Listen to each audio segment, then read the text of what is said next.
মামলা নয়, বরং শহীদ জিয়ার দল করলেই হজ করার দরকার নাই, তার চাইতে তোমরা শহীদ জিয়ার দল করো, শহীদ জিয়ার দল করলে বিএসপি যেতে পারবা, জিয়ার দল করলেই নাকি জান্নাতের গ্যারান্টি। নাউজুবিল্লাহ বলবেন না? মানে উমরা হজ করার দরকার নাই, শহীদ জিয়ার দল করো, বিএসপির গ্যারান্টি, তাহলে বিএসপি পাবা। ভালো করে বোঝেন, আমরা শহীদ প্রেসিডেন্ট জিয়াউর রহমানের বিরোধিতা করি না, তিনি আমাদের বগুড়ার সন্তান, আমাদের এলাকার সন্তান, আমাদের বগুড়ার গর্ব। বাংলাদেশ স্বাধীনতার পর থেকে এখন পর্যন্ত যত প্রেসিডেন্ট বাংলাদেশে এসেছে, শহীদ প্রেসিডেন্ট জিয়াউর রহমানের মতো এত সফল, এত নিষ্ঠাবান রাষ্ট্রপতি এখনো আসে নাই। ডক্টর ইউনূস আসছে, শেষ পর্যন্ত কি হয় না দেখে তো ফলাফল বলা যাবে না, কথা বলে না কেন? তবে এখন পর্যন্ত যারা বিদায় নিয়েছে তার মধ্যে সফল শহীদ প্রেসিডেন্ট জিয়াউর রহমান, যিনি বাংলাদেশের সংবিধানে আল্লাহর প্রতি অবিচল আস্থা এবং বিশ্বাস প্রতিস্থাপন করেছিলেন, সংবিধানে বিসমিল্লাহ সন্নিবেশিত করেছিলেন, ধর্মের ভিত্তিতে রাজনৈতিক বৈধতা দিয়েছিলেন।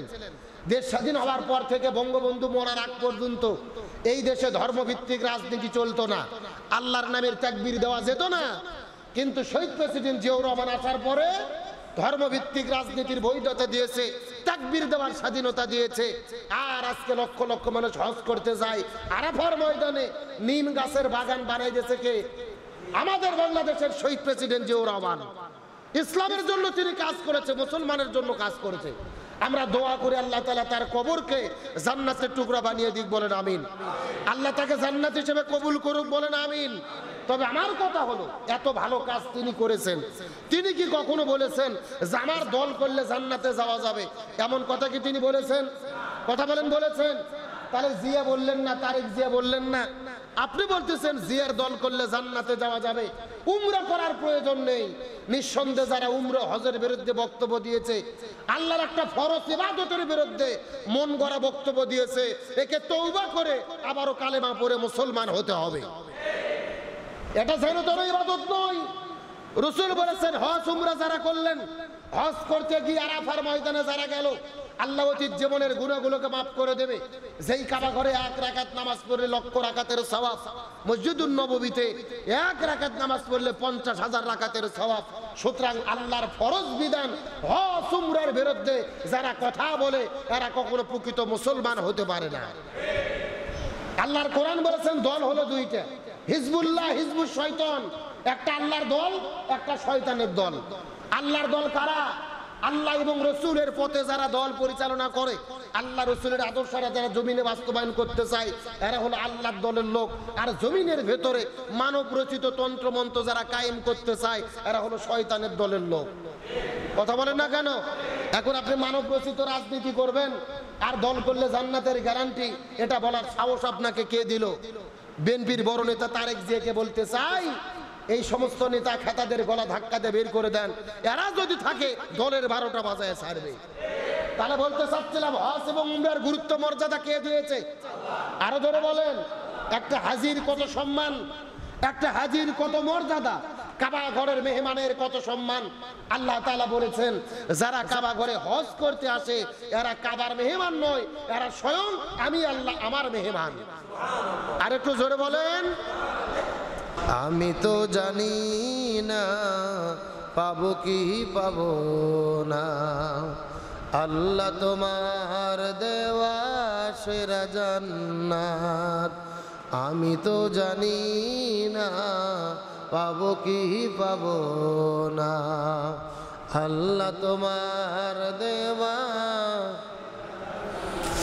আমি শুধু জানি নরকের গুনি, আমি শুধু জানি দোজখের গুনি, সহিতে পারবো না কোনো দিনই রাত।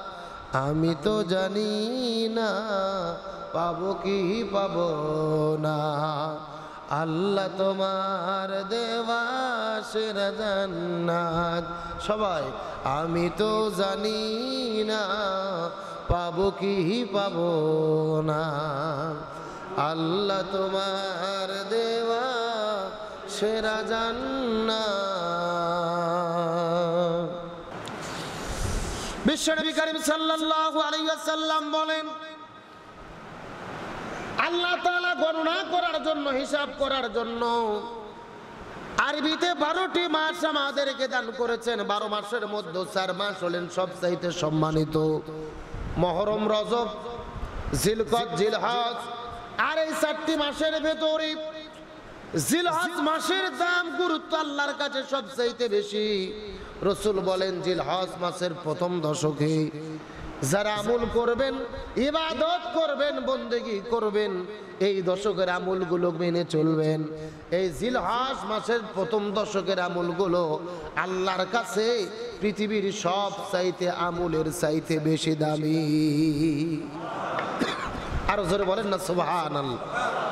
পৃথিবীতে যত ইবাদত রয়েছে, যত বন্দেগী রয়েছে, যত আমল রয়েছে, আল্লাহর কাছে সবচাইতে প্রিয় এই জিলহজ মাসের প্রথম দশকে আমল করা।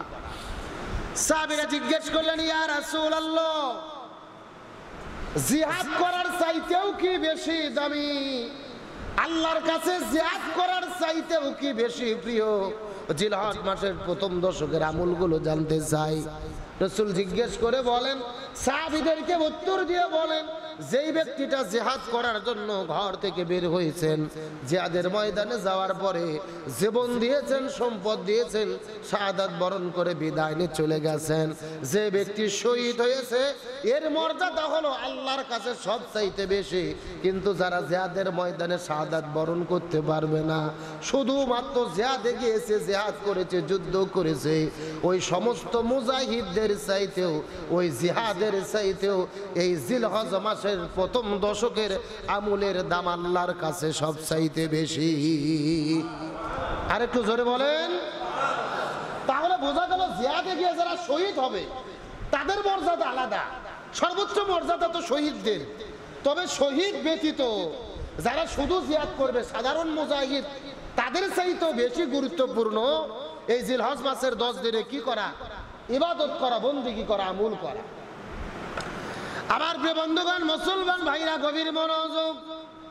তাহলে জিলহজ মাসের প্রথম দশকের ভেতরে কি কি আমল আল্লাহ তাআলা দিয়েছেন, যে আমলগুলো করলে আল্লাহ তাআলা সবচাইতে বেশি ভালোবাসবেন, সেই বিষয় সম্পর্কে আপনাদের মধ্যে আলোচনা করতে চাই।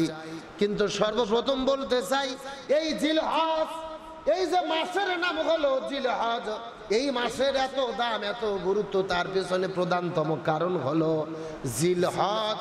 তার মানে হলো এই মাসটা হলো হজের মাস। এই মাসটার গুরুত্ব হওয়ার পেছনে প্রথম নম্বর কারণ হলো তামাম পৃথিবীর মুসলমানেরা হজ আদায় করার জন্য কাবা ঘরে চলে যায়, আর তামাম পৃথিবীর লক্ষ লক্ষ হাজিরা আল্লাহর কাছে উপস্থিত হয়। বলেন সুবহানাল্লাহ। প্রধান কারণ হলো জিলহজ, এটা হলো হজের মাস। জোরে বলেন কিসের মাস? আর হজ আল্লাহর কাছে সবচাইতে বেশি প্রিয়, এত গুরুত্বপূর্ণ। ইসলাম নামক ধর্মের আল্লাহ তাআলা 5টা খুঁটি দিয়েছেন। ইসলাম নামক ধর্মটা 5টা খুঁটির উপরে প্রতিষ্ঠিত, স্তম্ভিত। 5টা স্তম্ভের ভেতরে 5টা পিলারের উপরে ইসলাম নামক ধর্মটা প্রতিষ্ঠিত। তার মধ্যে 1 নম্বর হলো কালেমা, 2 নম্বর হলো সালাত, 3 নম্বর হলো সিয়াম, 4 নম্বর হলো হজ, আর 5 নম্বর হলো যাকাত। চিৎকার করে বলেন তো, ইসলাম নামক ধর্মের স্তম্ভ কয়টি? আরো জোরে বলেন। 1 নম্বর হলো কালেমা, 2 নম্বর নামাজ, 3 নম্বর রোজা, 4 নম্বর হজ, আর 5 নম্বর হলো যাকাত। এই 5টা স্তম্ভের অন্যতম স্তম্ভ হলো হজ। আর যে হজের কারণে আল্লাহ তাআলা জিলহজ মাসের গুরুত্ব, মর্যাদা বৃদ্ধি করে দিয়েছে। চিৎকার করে বলেন একবার সুবহানাল্লাহ। রাসূল বলেছেন, হজ আদায় করার জন্য আরাফার ময়দানে যারা উপস্থিত হয়, আরাফার ময়দানে উপস্থিত হবার সাথে সাথে আল্লাহ তাআলা ওই ব্যক্তির অতীত জীবনের সমস্ত গুনাহগুলো আল্লাহ তাআলা মাফ করে দিয়ে তাকে নিষ্পাপ, বেগুনাহ, মাসুম বানায়া দেয়। আরো জোরে বলেন না। তাহলে সেই হজ উমরার গুরুত্ব কম না বেশি? জোরে বলেন, দাম না কম না বেশি?